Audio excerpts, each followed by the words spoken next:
Unnötig. Was gehört dazu?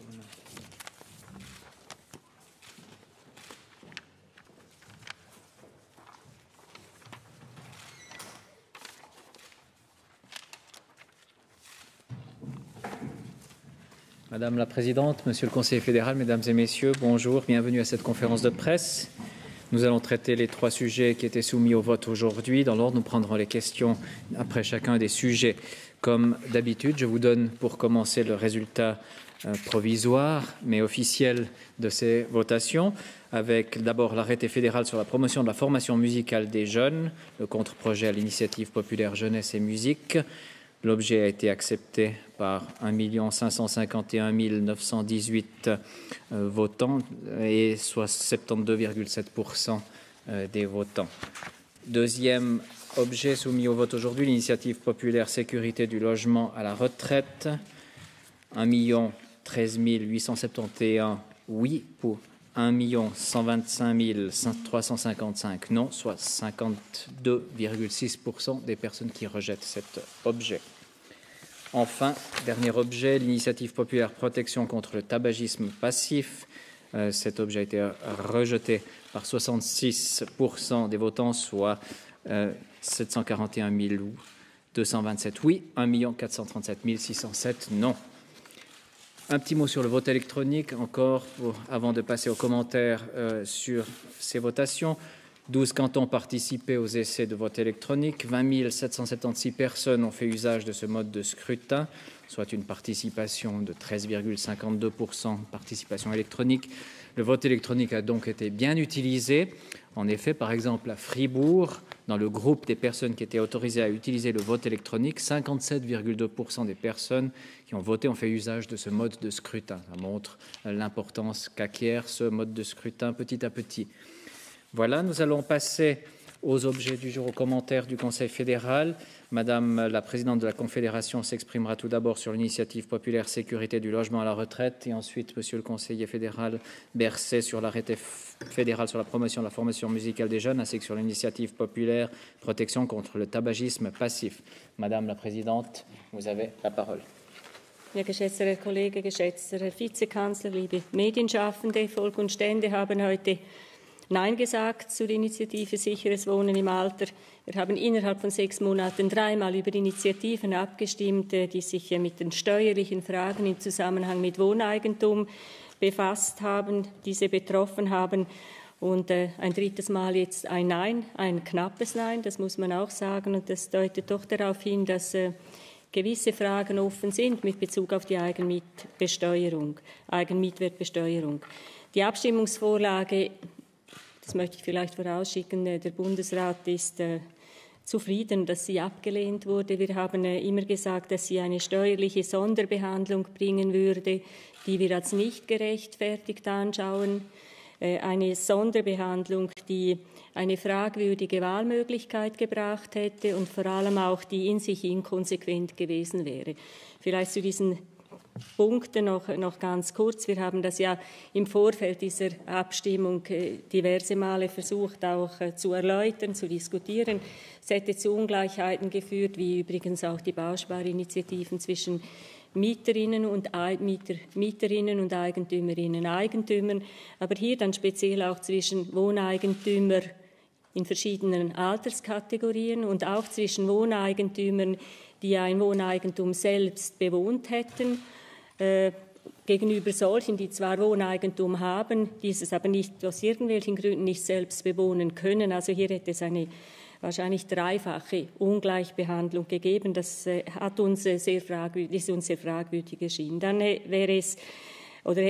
gibt es unseres Erachtens hätte es keinen zwingenden Grund gegeben, gerade die Kategorie ab 65 zu entlasten und dieser Kategorie diese Wahlmöglichkeit zu geben. Es wurde immer wieder argumentiert mit Härtefällen. Das ist so, es gibt Härtefälle, aber die gibt es vor allem auch bei den jüngeren Wohneigentümerinnen und Wohneigentümern.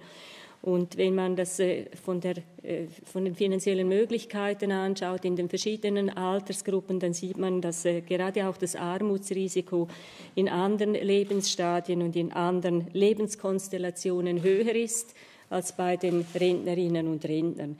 Inkonsequent wäre die Initiative oder ist die Initiative insofern gewesen, als sie zwar keine Eigenmietwertanrechnung mehr haben wollte, aber trotzdem einen Unterhaltskostenabzug von 4.000 Franken, obwohl das ein Gewinnungskostenabzug ist und dem eigentlich eine Besteuerung hinterlegt sein müsste und daneben auch Maßnahmen für Energiesparen, Umweltschutzmaßnahmen und auch Denkmalpflegemaßnahmen hätten auch abgezogen werden können. Also insofern inkonsequent.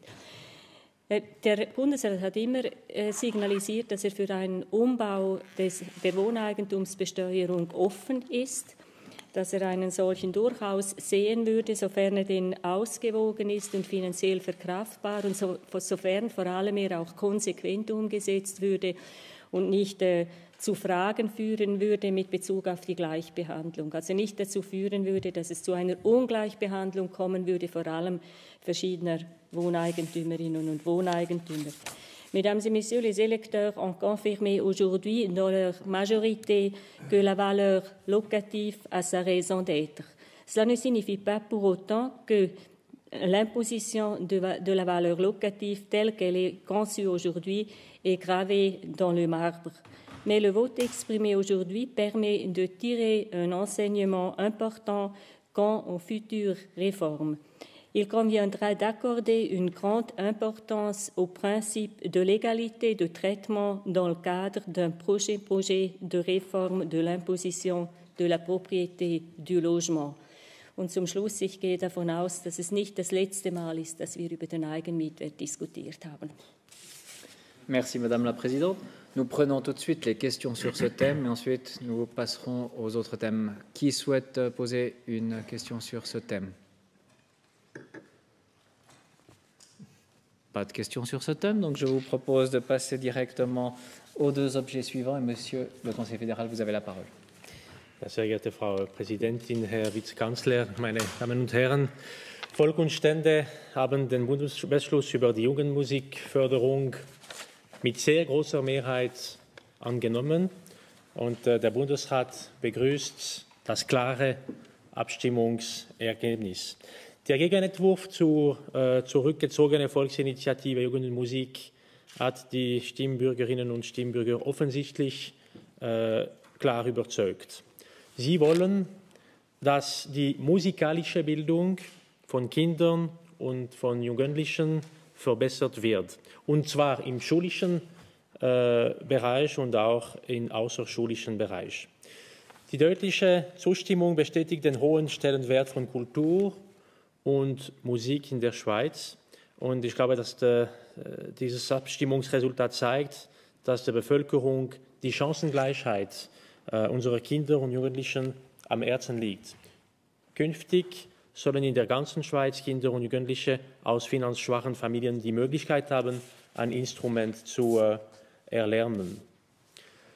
Zudem sollen musikalisch besonders Begabte besser gefördert werden. Die Talenterkennung erfolgt künftig früher und systematischer als bisher.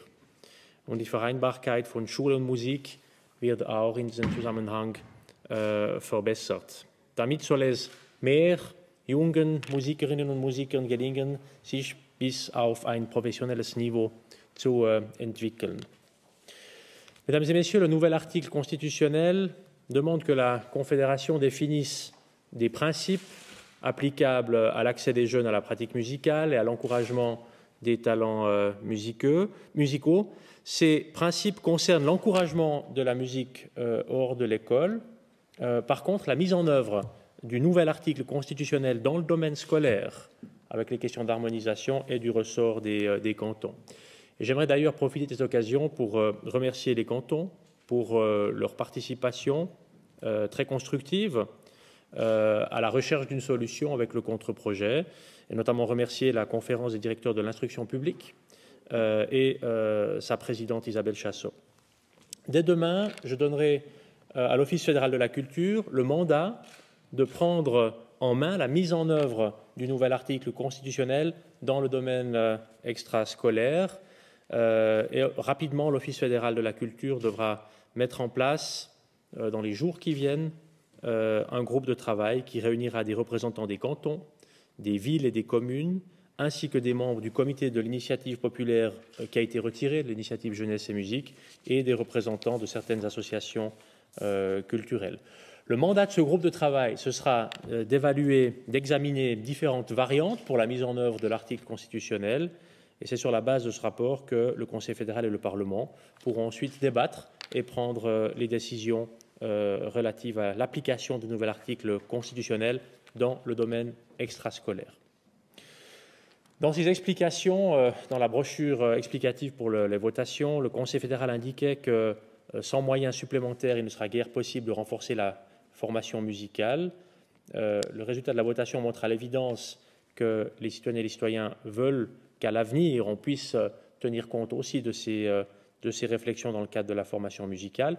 Mais évidemment, bien entendu, il faudra prendre en compte à chaque étape de la réflexion de la situation financière au plan fédéral, cantonal et communal.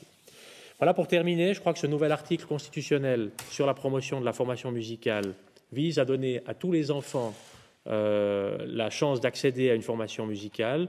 Et au-delà de la question de l'égalité des chances face à l'apprentissage d'un instrument, la décision qui a été prise aujourd'hui par le peuple et les cantons permettra aux plus jeunes d'acquérir, dans le cadre de la musique, certaines des compétences sociales qui sont si utiles dans la vie aujourd'hui. Voilà ce que j'avais à vous dire. Merci de votre attention. Merci, Monsieur le Conseiller fédéral. Nous prenons les questions sur ce thème. Qui souhaite s'exprimer? Quelqu'un souhaite-t-il s'exprimer? Si ce n'est pas le cas, on passe immédiatement au dernier objet. Monsieur le Conseiller fédéral. Oui, merci. Le Conseil fédéral est satisfait du résultat de la votation sur l'initiative protection contre le tabagisme passif. Les citoyennes et les citoyens n'ont pas voulu modifier la réglementation actuelle 2 ans seulement après son entrée en vigueur. Maintenant, il est clair pour moi que le non d'aujourd'hui n'est pas un non à la lutte contre la fumée passive. C'est un non à la modification anticipée d'une législation contre la fumée passive, une législation qui porte ses fruits et dont nous observons maintenant le développement et les conséquences concrètes. Et donc la protection contre le tabagisme passif est importante et elle le restera. Indépendamment de cette votation, les hôpitaux, les écoles, les transports publics resteront sans fumée dans toute la Suisse. La loi fédérale et les lois cantonales ont contribué à cette protection que nous avons aujourd'hui, qui est une protection qui est très étendue. Les réglementations actuelles sont efficaces, comme l'ont démontré d'ailleurs plusieurs études, et l'impact de ces réglementations sur la santé publique est d'ailleurs absolument remarquable. C'est vraiment quelque chose de très important qui a pu être atteint ces dernières années, parce qu'on voit que lorsque les lieux publics sont sans fumée, la santé des personnes concernées s'améliore très rapidement. Et ça signifie la diminution des hospitalisations causées par des maladies liées à la fumée, les infarctus, les maladies respiratoires. Ça nous permet aussi d'économiser des millions sur les coûts de la santé. Et au regard de ces arguments sanitaires, financiers et de l'évolution qu'on a pu constater ces dernières années, il faut donc conclure que la loi actuelle est un succès, que c'est manifestement une appréciation qui est partagée très largement par la population et les cantons. La loi fédérale, vous le savez, définit maintenant un standard minimum qui sert de cadre pour les réglementations cantonales. 15 cantons ont adopté des réglementations plus restrictives que ce niveau minimum, mais je crois qu'on a constaté aujourd'hui que les citoyennes et les citoyens sont satisfaits de cette solution et n'ont pas jugé nécessaire de modifier par la Constitution, de modifier cet état des faits aujourd'hui. Auch, meine Damen und Herren, auch war das Volk nicht bereit, ein Gesetz so kurz nach dessen Einführung bereits wieder zu ändern. Dieses ist erst seit knapp 2 Jahren in Kraft. Bevor das geltende Gesetz revidiert wird, soll abgewartet werden, ob es weitere positive Auswirkungen hat. Konstanz in der Gesetzgebung bringt den Unternehmen Planungssicherheit. Sie dient ihnen als verlässliche Grundlage für ihre Entscheidungen und Investitionen dienen. Das heutige Gesetz zum Schutz vor Passivrauchen ist in weiten Teilen der Bevölkerung und in den Kantonen gut verankert. Das hat der heutige Entscheid bestätigt. Und selbstverständlich ist das nicht, wenn man sich an die Diskussion und das harte Ringen im Parlament erinnert, an diese Debatten um mehr oder weniger Schutz vor dem Passivrauchen. Zum Schluss, der Bundesrat fühlt sich mit dem heutigen Abstimmungsausgang darin bestärkt, im Bereich der Gesundheitsförderung und der Prävention den richtigen Weg zu beschreiten. Vielen Dank. Merci, Monsieur le Conseiller fédéral. Y a-t-il une question sur ce dernier thème? Visiblement, c'était très clair. Donc, nous allons conclure ici. Je vous remercie. Je vous souhaite encore une excellente fin de dimanche. Vielleicht zu tun mit der Erklärung, à laquelle on arrive.